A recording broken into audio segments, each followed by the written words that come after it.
بسم اللہ الرحمن الرحیم۔ کوفہ شہر کے ایک محلے کے گھر میں سویا ہوا آدمی رات کو اٹھ کر بڑبڑانے لگا اور انتہائی غصے کی حالت میں اس گھر کی طرف چلنے لگا جہاں سے شور شرابے کی آوازیں آ رہی تھیں۔ اف خدایا، یہ کیسا شور ہے! ساری نیند کا بیڑا غرق کر دیا۔ اس منحوس کو کہا بھی تھا، شراب پی کر اپنے ساتھیوں کے ساتھ گل گپیڑا ہی کرنا ہی ہوتا ہے تو کہیں اور جا کے کر لیا کرو، لیکن مجال ہے اس موچی کو کسی بات کا اثر ہوا ہو۔ اس آدمی نے موچی سے کہا کہ اوئے موچی، اپنی بکواس بند کرو، اتنا شور کرتے ہو کہ سارے محلے کا ناک میں دم کر رکھا ہے۔ تم ایک بہت کمینے انسان ہو، بدتمیز کہیں کے۔ نیند کا مارا ہوا آدمی موچی کے گھر کے باہر کھڑا ہو کر اونچی آواز میں موچی کو کوسنے لگا۔ اوئے جا جا، اپنا کام کر، بڑا آیا مجھے سمجھانے، اپنی زبان کو لگام دے ورنہ تیرا سر پھاڑ دوں گا۔ موچی نشے کی حالت میں گھر سے باہر نکل کر اپنے سامنے کھڑے شخص کو دھمکی دیتے ہوئے بولا، تجھے اللہ ذلیل و خوار کرے کمینے شرابی! آدمی موچی کی بات سنتے ہی غصے سے پاؤں زمین پر پٹکتے ہوئے اپنے گھر کی طرف روانہ ہو گیا۔ وہ کمزور جسامت، سانولے رنگ کا درمیانہ قد والا ایک موچی تھا جو دن کو بازار میں لوگوں کی جوتیاں گانٹھنے کا کام کرتا اور جو پیسے بچتے اس کی شراب خریدتا اور رات کو اپنے دوستوں کو مدعو کر کے رات بھر گل گپیڑا کرتا۔ اس موچے کی حرکت سے سارے محلے والے تنگ تھے۔ محلے کے لوگ اس کی خوب بےعزتی کرتے، لیکن وہ کسی کی بات کو خاطر میں نہ لاتا اور زیادہ شدت سے ساری رات شراب پی کر اپنے دوستوں کے ساتھ شور مچاتا۔ اگلے دن سارا محلہ ایک جگہ اکٹھا تھا اور موچی کی اس حرکت پہ نو کہ نہ تھا، لیکن موچی اپنی حرکت سے باز آنے کی بجائے پوری ڈٹھائی کے ساتھ اپنی حرکت جاری رکھے ہوئے تھا۔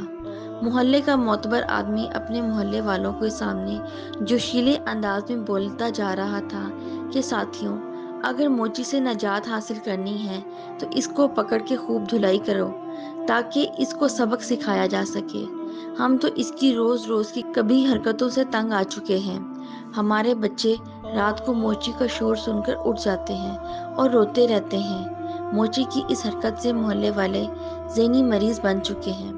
سارا محلہ بیک زبان بولا اور اپنے معتبر آدمی کی تائید کرنے لگا کہ ہاں ہاں، بلکہ ٹھیک کہا آپ نے، اس موچی کے بچے کو ضرور سبق سکھانا چاہیے۔ یہ سمجھتا کیا ہے اپنے آپ کو؟ ہم مزید اس کی غنڈہ گردی برداشت نہیں کر سکتے۔ لیکن دوستوں، اس طرح لڑائی جھگڑا ہوگا، موچی کے دوست بھی اس کا ساتھ دیں گے، ہمارے محلے میں دشمنی پھیل جائے گی۔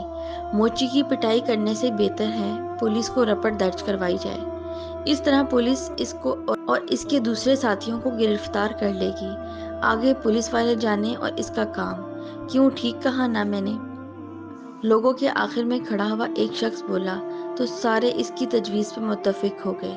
اگلے روز سارا محلہ تھانے کے باہر کھڑا تھا اور موچی کے خلاف احتجاج کر رہا تھا۔ پولیس نے موچی کے خلاف مقدمہ درج کر کے شراب پی کے گل گپیڑا مچانے کے الزام میں اسے اور اس کے دوسرے ساتھیوں کو گرفتار کر کے حوالات میں بند کر دیا۔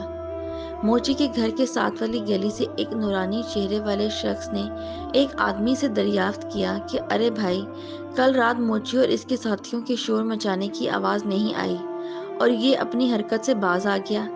موچی کمبخت اپنی حرکتوں سے باز نہیں آیا۔ محلے والوں نے پولیس کو شکایت کر کے اسے گرفتار کرا دیا ہے۔ اچھا ہوا کمبخت جیل میں رہے گا تو اس کے ہوش ٹھکانے آ جائیں گے اور پتہ چلے گا کہ دوسروں کو کیسے تنگ کیا جاتا ہے۔ یہ کہتے ہوئے وہ شخص آگے بڑھ گیا، جبکہ نورانی چہرے والا شخص یہ سن کر پریشان ہو گیا۔ نورانی چہرے والے شخص نے اپنے کچھ ساتھیوں کو ہمراہ لیا اور سیدھا تھانے پہنچ گیا۔ تھانے کے اعلیٰ حکام سب اس شخص کو جانتے تھے اور اس کے شاگرد بھی تھے۔ سب اس شخص کو دیکھتے ہی احتراماً کھڑے ہو گئے۔ تھانے میں موجود ہر شخص آنے والے شخص کو دیکھ کر حیران تھا۔ پولیس کے ایک اعلیٰ افسر نے بڑے مؤدبانہ انداز میں آنے والے شخص سے پوچھا کہ جی، آپ کس کام کے لیے تشریف لائے ہیں؟ اے میرے استاد، آنے والے شخص نے سنجیدگی سے کہا، میرے محلے کے ایک موچی کو شراب پی کے شور شرابہ مچانے کے جرم میں کل پولیس گرفتار کر لائی ہے۔ میں چاہتا ہوں اسے میری ضمانت پر رہا کر دیا جائے۔ جی بہت اچھا، ہم آپ کی بات کو بھلا کیوں کر انکار کر سکتے ہیں۔ موچی اور اس کے دیگر ساتھیوں کو رہا کیا جاتا ہے۔